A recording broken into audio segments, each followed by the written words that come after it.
সুপ্রিয় শিক্ষার্থীবৃন্দ, পল্লবী মহিলা ডিগ্রি কলেজ আয়োজিত অনলাইন ক্লাসে আজ তোমাদের আমি স্বাগত জানাই। আজকে আমি বিবিএ অনার্স ফোর্থ ইয়ারের অ্যাকাউন্টিং থিওরির উপরে ক্লাস নিব।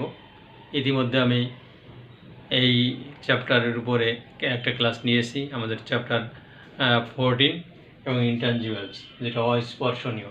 এই অস্পর্শনীয় সম্পর্কে আমরা যথেষ্ট কথা বলেছি এবং থিওরিটিক্যাল অনেক কিছু আলোচনা করেছি। তারপরও আজ আমরা এই থিওরিটিক্যাল নিয়ে কিছু আলোচনা করব এবং তারপরে আমরা ম্যাথমেটিক্যাল টার্মে চলে যাব।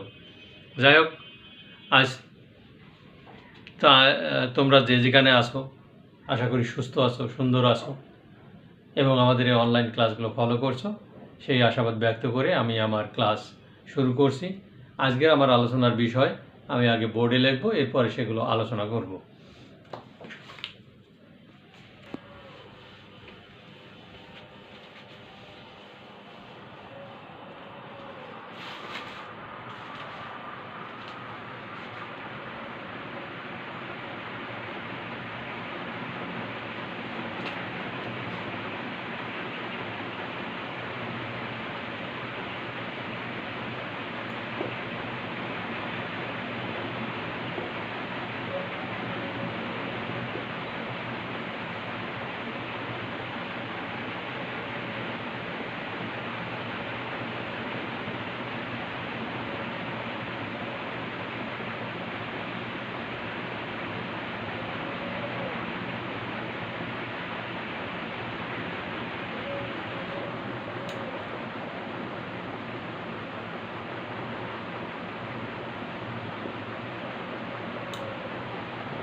তাহলে আজ আমাদের আলোচনার বিষয়বস্তু হলো কীভাবে সুনাম সৃষ্টি হয়, সুনামের ধরন, সুনামের প্রকারভেদ, সুনামের মূল্যের উপর প্রভাব বিস্তারকারী উপাদানসমূহ এবং সুনামের বিশদ শ্রেণীবিভাগ। এই থিওরিটিক্যাল নিয়ে আলোচনা করব এবং বাকি সময় পেলে আমরা চলে যাব ম্যাথমেটিক্যাল টার্মে। তাহলে আমরা সুনাম কি ইতিমধ্যে আমরা জেনেছি, অস্পর্শনীয় সম্পদ কি সেটা জেনেছি, স্থায়ী সম্পদ কি, চলতি সম্পদ কি সেটাও আমরা জেনেছি এবং তোমরা এগুলো ভালোভাবেই জানো। তারপরও আমরা বিশদ আলোচনা করেছি এখানে। আজ আমি এখানে প্রথমে সুনাম কীভাবে সুনাম সৃষ্টি হয় সেটা একটু আলোচনা করব। তাহলে আমরা চলে যাই আমাদের মূল বিষয়বস্তুতে।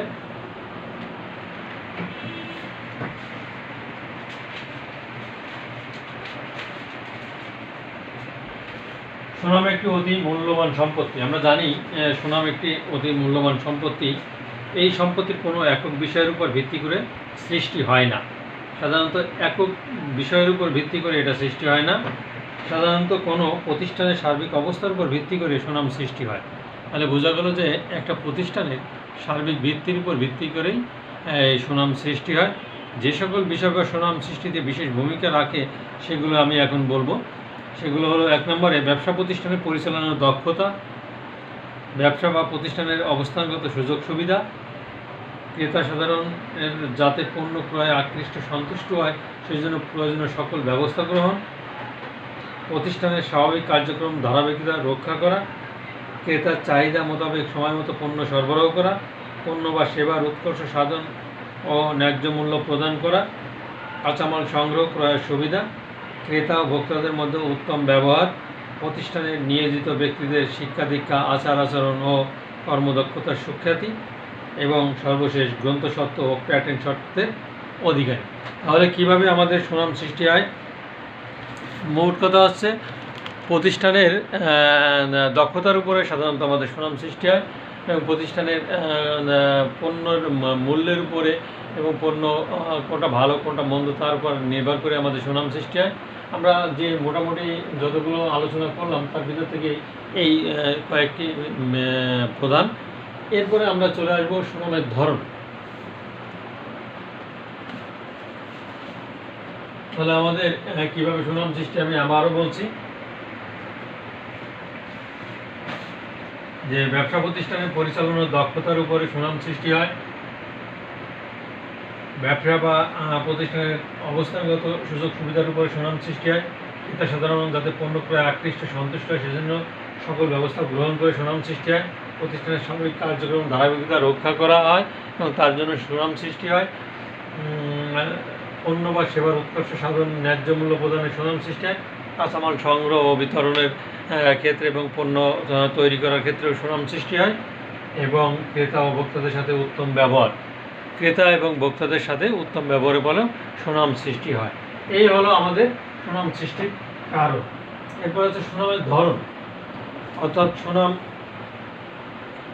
কি, সুনামের ধরনটা কি সেটার উপরে আমরা আলোচনা করব এখন। সাধারণত কারবারের মোট মূল্য থেকে নিট সম্পত্তির মধ্যে পার্থক্য পরিলক্ষিত হয়।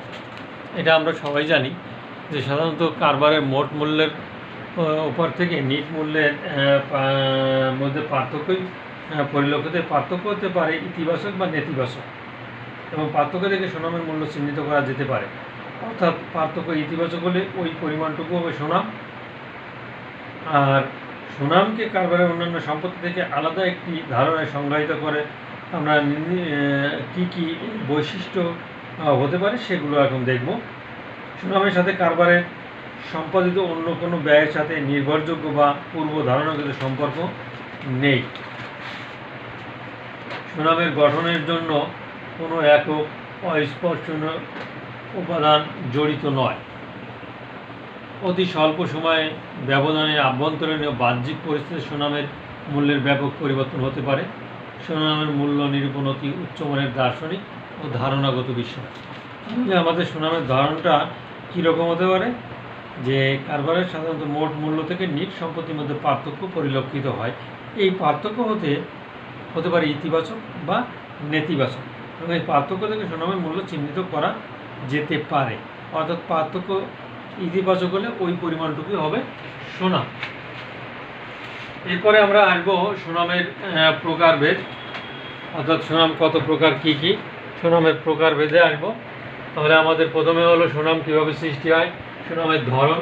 এবার আসবো আমরা সুনামের প্রকারভেদের উপরে।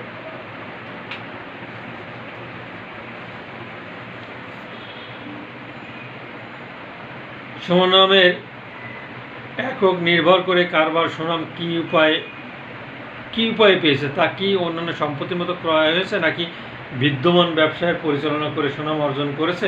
এই দৃষ্টিকোণ থেকে সুনামকে দুই ভাগে ভাগ করা যেতে পারে। একটা হচ্ছে ক্রয়কৃত সুনাম, আমরা ইতিপূর্বে এটা আলোচনা করেছি, তারপর আজ আবার রিপিট করছি এটা। তাহলে প্রথমটা হচ্ছে আমাদের ক্রয়কৃত সুনাম, দ্বিতীয়টা হচ্ছে অন্তর্নিহিত বা অক্রয়কৃত সুনাম। এখন আমাদের দেখতে হবে ক্রয়কৃত সুনামটা কি। ক্রয়কৃত সুনাম হচ্ছে, ক্রয়কৃত সুনাম হলো কারবার ক্রয়ের সময় যে মূল্য বা বাজার মূল্য থেকে প্রকৃত নিট সম্পত্তির পার্থক্য, অবশ্য ইতিবাচক ফলাফল হবে। একটি উদাহরণের সাহায্যে আমরা যদি এটাকে বলি তাহলে বুঝতে আমাদের সুবিধা হবে। এবি কোম্পানি XY কোম্পানিকে 30 লক্ষ টাকা ক্রয় করেছে, কিন্তু XY লিমিটেডের নিট সম্পত্তির পরিমাণ প্রকৃতপক্ষে মূল্যায়িত হয়েছে 2,98,00,000 টাকা। এর পার্থক্য হলো, ওটা 3 কোটি টাকা, এর পার্থক্য হলো 2 লক্ষ টাকা। অর্থাৎ সুনাম বাবদ প্রদত্ত হবে 2 লক্ষ টাকা। এটা আমাদের ক্রয়কৃত সুনামের উপরে, অর্থাৎ একটা সম্পত্তির মূল্য কী আছে এবং সেটা কত দামে বিক্রি হবে, তার পার্থক্যটাই হলো আমাদের সুনাম, ক্রয়কৃত সুনাম। এরপর আসবো আমরা অন্তর্নিহিত বা অক্রয়কৃত সুনাম। অন্তর্নিহিত মূল্য হলো ক্রয়কৃত সুনামের অতিরিক্ত বা ভিন্ন সুনাম। একই ধরনের বা একই বৈশিষ্ট্যের অন্যান্য কারবার থেকে যদি একটি কারবার স্বতন্ত্র কিছু ইতিবাচক বৈশিষ্ট্য অর্জন করে তবে সুনাম সৃষ্টি হয়। এই মূল্য ওই কারবারের আর্থিক বিবরণীতে প্রদর্শিত হয় না, যা এক ধরনের প্রতিষ্ঠানের অন্যান্য ব্যবসা প্রতিষ্ঠান থেকে ইতিবাচক আলাদা করে রাখে এবং তা ওই ব্যবসা প্রতিষ্ঠানকে বাজারে উত্তম স্থানে অবস্থান করে। এই খরিদ্দারদের মধ্যে প্রতিটি অনুগত পরিস্থিতি এনে দেয় এবং এই ধরনের ইতিবাচক ইমেজ কারবারের প্রতি পাওনাদার ও ব্যাংকের বিশ্বস্ততা বৃদ্ধি করে দেয়। এটা হচ্ছে আমাদের অন্তর্নিহিত বা অক্রয়কৃত সুনাম। তাহলে এখন আমাদের গেল হচ্ছে সুনামের প্রকারভেদ। এরপরে আসবো সুনামের মূল্যের উপর প্রভাব বিস্তারকারী উপাদান সমূহ কি কি প্রভাব বিস্তার করে, যে যে উপাদানগুলো সুনামের উপর প্রভাব বিস্তার করে সেগুলো নিয়ে আমরা এখন আলোচনা করব। সাধারণত প্রভাব বিস্তারকারী অনেকগুলি উপাদান এখানে আমাদের আছে, তার উপরে আমরা আলোচনা এখন করব। তাহলে আমাদের সুনামের প্রকারভেদ হয়ে গেল। ক্রয়কৃত সুনাম, সুনাম নির্ধারণ ক্ষেত্রে তাহলে সুনামের মূল্যের উপরে প্রভাব বিস্তারকারী উপাদানসমূহ এক নম্বরে হচ্ছে আমাদের বাজার নেতৃত্বদানকারী প্রতিষ্ঠান। অর্থাৎ একটা সুনামের প্রভাব বিস্তারকারী উপাদানগুলোর মধ্যে প্রথমে আসবে আমাদের বাজার নেতৃত্বকারী প্রতিষ্ঠান। দুই নম্বরে আসবে উপাদান, বিজ্ঞাপন, বন্টন, গবেষণা ও ব্যবস্থাপনার মিতব্যয়িতা। তিন নম্বর হলো ব্যয় সাশ্রয়, অর্থাৎ প্রযুক্তি গ্রহণ, লেনদেন ব্যয়, সমন্বয়কারী কার্যক্রম, মজুদ ব্যয় ইত্যাদি বিষয়। চার নম্বর হবে ঋণের ব্যয় হ্রাস বা ঋণদানের ঝুঁকি হ্রাস। পাঁচ নম্বরে সরকারি নীতির সুবিধা, যেমন কর সুবিধা, বিনিয়োগ ভাতা, সরকারি অনুদান, ভর্তুকি। ছয় নম্বর হলো শক্তিশালী তরল সম্পদ। সাত নম্বর হলো প্রাথমিক ব্যয় সমন্বয়। আট নম্বর হচ্ছে নিশ্চিত সরবরাহ সামর্থ্য। নয় নম্বর হচ্ছে নিশ্চিত বাজার সামর্থ্য। 10 নম্বর হলো বিনিয়োগকারীদের জন্য সম্মিলিত রাজনৈতিক, অর্থনৈতিক এবং সামাজিক অবস্থান মূল্যায়ন। 11 নম্বর সম্পদ অর্জন বা ব্যয়। এরপর আমাদের খ নম্বর হবে অন্তর্নিহিত সুনাম। অন্তর্নিহিত সুনাম কী সেটা আমাদের দেখতে হবে। উত্তম ব্যবস্থাপকীয় দল, ব্যতিক্রমী বিক্রয় ব্যবস্থাপক অথবা প্রতিষ্ঠান, প্রতিযোগী ব্যবস্থাপকের দুর্বলতা, কার্যকরী বিজ্ঞাপন, উন্নত উপাদান ব্যবস্থা, উত্তম শ্রমিক সম্পর্ক, উত্তম ঋণ ব্যবস্থা, কর্মচারীদের উচ্চতর প্রশিক্ষণ ব্যবস্থা, প্রতিযোগী প্রতিষ্ঠানের নেতিবাচক উন্নয়ন সংস্থা, অন্য কোম্পানির সাথে যথার্থতা সম্পর্ক, কৌশলগত অবস্থা। তারপর আসবে মেধাবী বা সম্পদ আবিষ্কার, ইতিবাচক কর অবস্থা পরিস্থিতি, ব্যবসা বান্ধব সরকারি নীতি, খরিদ্দারদের ইতিবাচক মনোভাব, পণ্যের ক্ষেত্রে উত্তম মান, নির্ভরযোগ্যতা, পণ্যের বৈচিত্র্য ধরন, খরিদ্দারদের বিধিবদ্ধ তালিকা, ব্যবসার জন্য বিধিবদ্ধ লাইসেন্স, দক্ষ কর্মী বাহিনী, সরবরাহকারীদের সাথে ভালো সম্পর্ক এবং সর্বোপরি সর্বোত্তম পেনশন তহবিল ব্যবস্থা করা। তাহলে এখন আমরা পেয়ে গেলাম সুনামের প্রভাব বিস্তারকারী উপাদানসমূহ। এরপরে আমরা চলে আসব সুনামের শ্রেণীবিভাগ। সুনামের শ্রেণীবিভাগ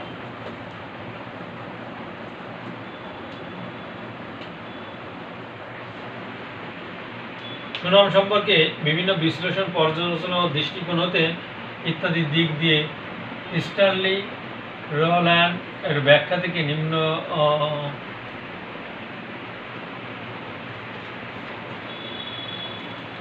সুনামের বিশদ শ্রেণীবিভাগের ভিতরে সুনাম সম্পর্কে বিভিন্ন বিশ্লেষণ, পর্যালোচনার দৃষ্টিকোণ হতে স্ট্যানলি রোল্যান্ড এর ব্যাখ্যা থেকে নিম্নে সুনামের শ্রেণীবিভাগ উপস্থাপন করা হলো। আমরা নিম্নে এখন বোর্ডে যাব, বোর্ডে গিয়ে এটা দেখাবো। সাধারণত সুনামের বিশদ শ্রেণী বিভাগটা।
তাহলে বিশদ বিবরণের ভিতরে আমাদের আছে অবস্থান ভিত্তিক, ঐতিহ্য ভিত্তিক, ব্যক্তিগত উপাদান ভিত্তিক, পণ্য ভিত্তিক, পরিচালনা ভিত্তিক, নিয়ন্ত্রণ ভিত্তিক। এটাই আছে আমাদের সুনামের বিশদ শ্রেণী বিভাগ।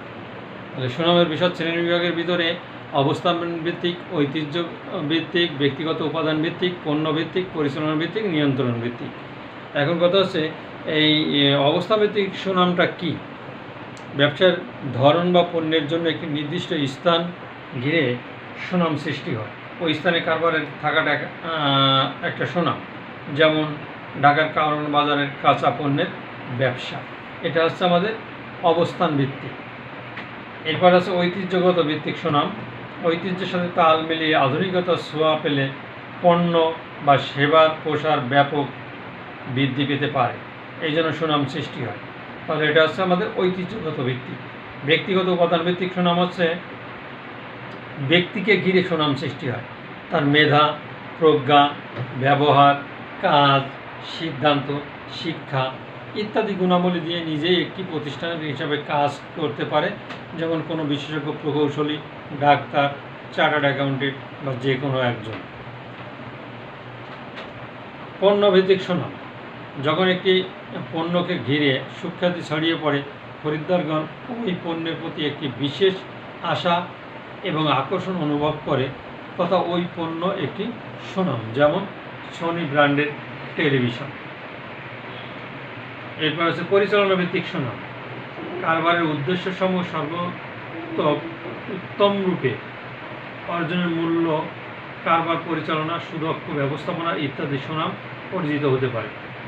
নিয়ন্ত্রণ ভিত্তিক সুনাম, সর্বশেষ হচ্ছে আমাদের নিয়ন্ত্রণ ভিত্তিক সুনাম। যখন কোনো ব্যবসায় অন্য কোনো প্রতিযোগী থাকে, অর্থাৎ একচেটিয়াভাবে ব্যবসা করে, তখন বাজারের নিয়ন্ত্রণ থাকে ওই একটি ব্যবসায়ের হাতে। এতে করে খরিদ্দারদের একটি আলাদা ইতিবাচক সম্পর্ক ও ব্যবসার সাথে এতে তার সুনাম সৃষ্টি হয়। এই মোটামুটি গেল আমাদের সুনামের বিভিন্ন থিওরিটিক্যাল। এরপর আমরা একটা ম্যাথমেটিক্যাল টার্মে চলে আসবো, যা ইতিপূর্বে তোমরা ফিনান্সের করেছো। মানে ফিনান্সের টাইপের অঙ্ক এই অধ্যায়ের ভিতরে আছে। আমি অঙ্কটা আগে লিখব, এরপরে আমরা সলিউশনটা করব।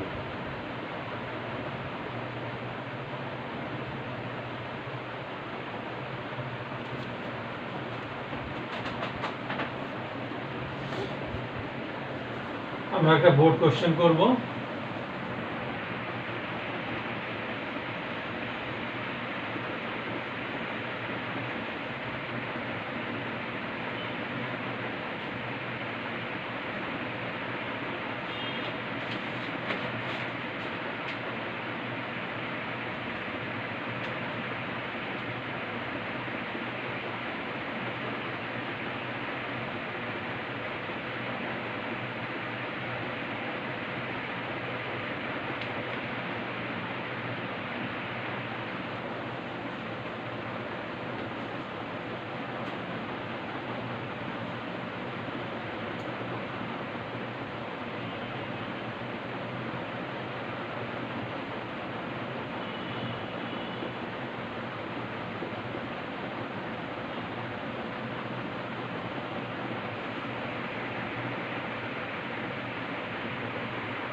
টাকা 10,000 ক্যাশ আউটফ্লো ইমিডিয়েটলি।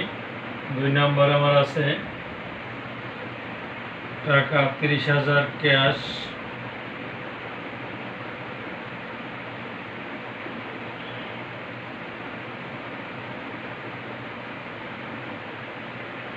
ইনফ্লো।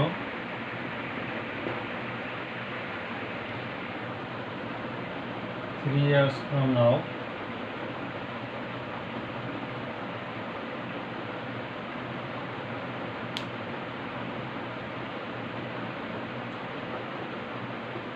নম্বরে হচ্ছে টাকা 40,000 cash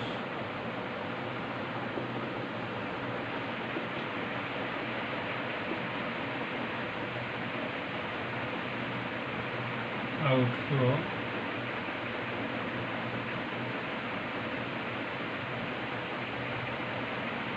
2 years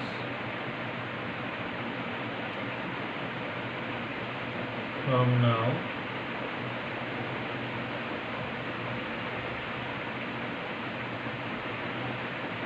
Assuming the interest rate।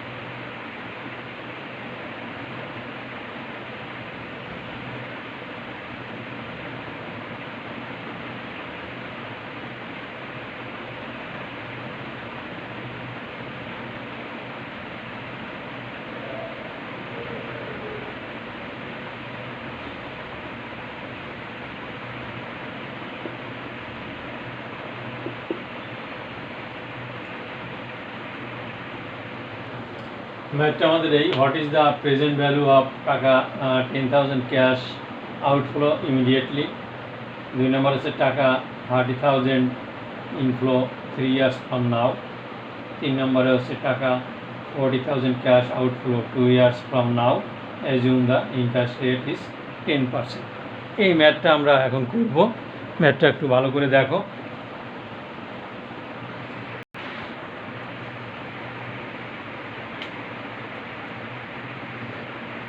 Requirement 1,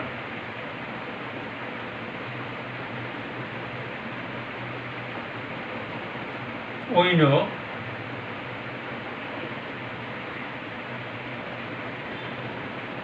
PV সমান সমান FB divided 1 plus I into N। Here এখানে আমাদের পিবি সমান সমান 10,000 টাকা, এন সমান সমান 0, আই সমান সমান 10%,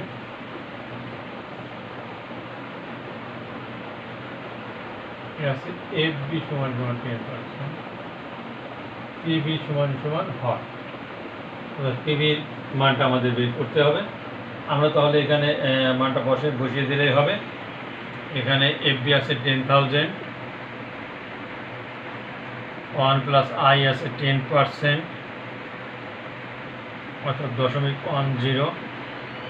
এন আছে আমাদের 0 বছর। তাহলে আমাদের ক্যালকুলেটরে করলে এটা হয় 10,000 1.10।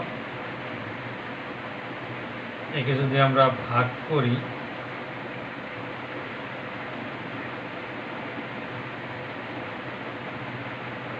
তাহলে হয় 9091।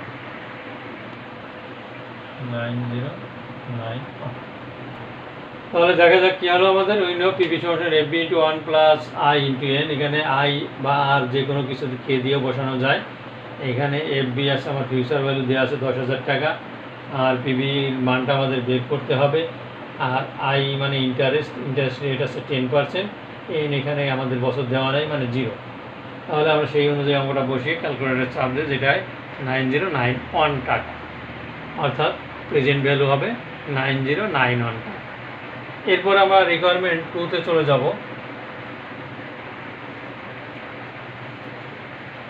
খুবই সহজ অঙ্ক।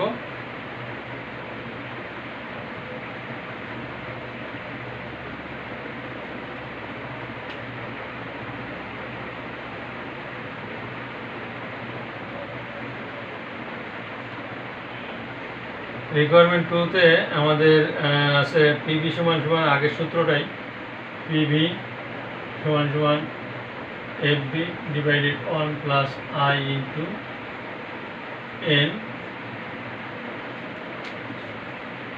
হেয়ার আমাদের এফবি সমান সমান 30,000,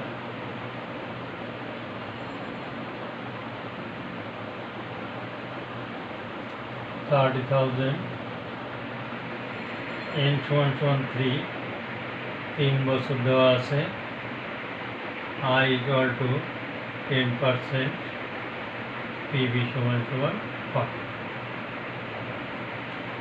তাহলে সেই অনুযায়ী এখানে দেওয়া আছে আমাদের এফবি সমান সমান 30,000, এন দেওয়া আছে 3 ইয়ার্স, আই আছে 10%, পিভি সমান সমান 4। পিভির মানটা আমাদের বের করতে হবে।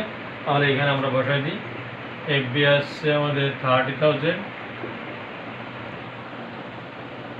1 প্লাস আই আছে 0.10, এন আছে 3, তাহলে 30,000 এটা 1.103, এর মানটা আমাদের বের করলে ক্যালকুলেটরে চাপ দিলে আমাদের বের হয়ে যাবে। মানটা বের হবে 1.331। তাহলে এটাকে ভাগ দিলে আমাদের বের হবে 22,539 টাকা, 539 টাকা। তাহলে আমাদের রিকোয়ারমেন্ট টুটা হয়ে গেল, যে পিভি সমান FB into 1 plus I into N আমাদের দেওয়া আছে, এফবি সমান 30,000 টাকা, এন সমান 3 years, I equal to 10%, PV সমান 4। 3তে চলে যাব আমরা।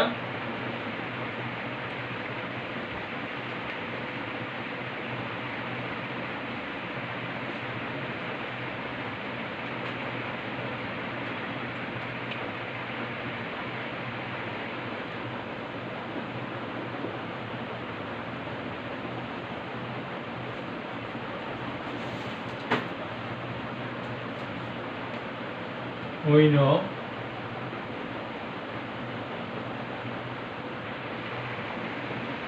PV সমান সমান FB to 1 plus I into N। এখানে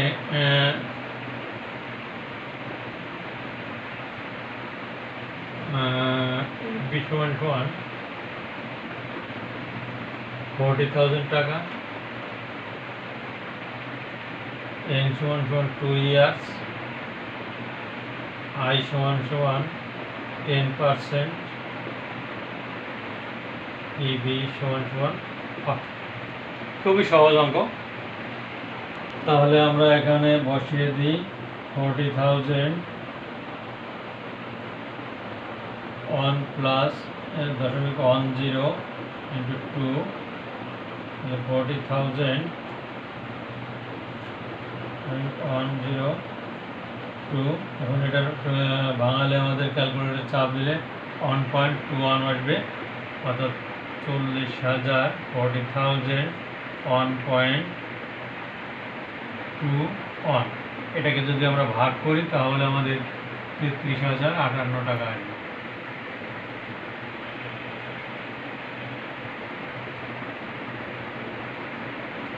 তাহলে আমাদের রিকোয়ারমেন্ট 3টা চলে গেল। তাহলে ওই নো পিভি সমান সমান FB into 1 plus I into N. এখানে আমাদের এফবি দেওয়া আছে 40,000, এন দেওয়া আছে 2 ইয়ার্স, আই দেওয়া আছে 10%। তাহলে সেটার মানটা আমরা এখানে বসিয়ে দিলাম, ওখান দিয়ে আমরা ক্যালকুলেটর ভাগ করলাম, গুণ ভাগ করে আমাদের যেটা হলো সেটা 33,558 টাকা আমার প্রেজেন্ট ভ্যালু। তাহলে প্রিয় স্টুডেন্ট, তোমরা 4th ইয়ারের স্টুডেন্ট, তোমাদেরকে এই অঙ্কগুলো এতটা করানো মানে খুবই সহজ অঙ্ক, জানছো তোমরা অনেকবারই করেছো, তারপরে নতুন করে একটু দেখালাম। এরপরে নেক্সট আমরা চলে যাব বোর্ড কোশ্চেনের অঙ্ক। যদিও এটা বোর্ড কোশ্চেন, এটা 2015-তে আসছে, তারপর 2016, 17, 18 এগুলো আমরা করবো এরপরে। যাই হোক, তোমরা ঘরে বসে এগুলো প্র্যাকটিস করবে এবং সাধারণত এই জাতীয় অঙ্কই তোমাদের এই অধ্যায় থেকে আসবে। সে পর্যন্ত তোমরা ভালো থেকো, সুস্থ থেকো, বাসায় থেকো।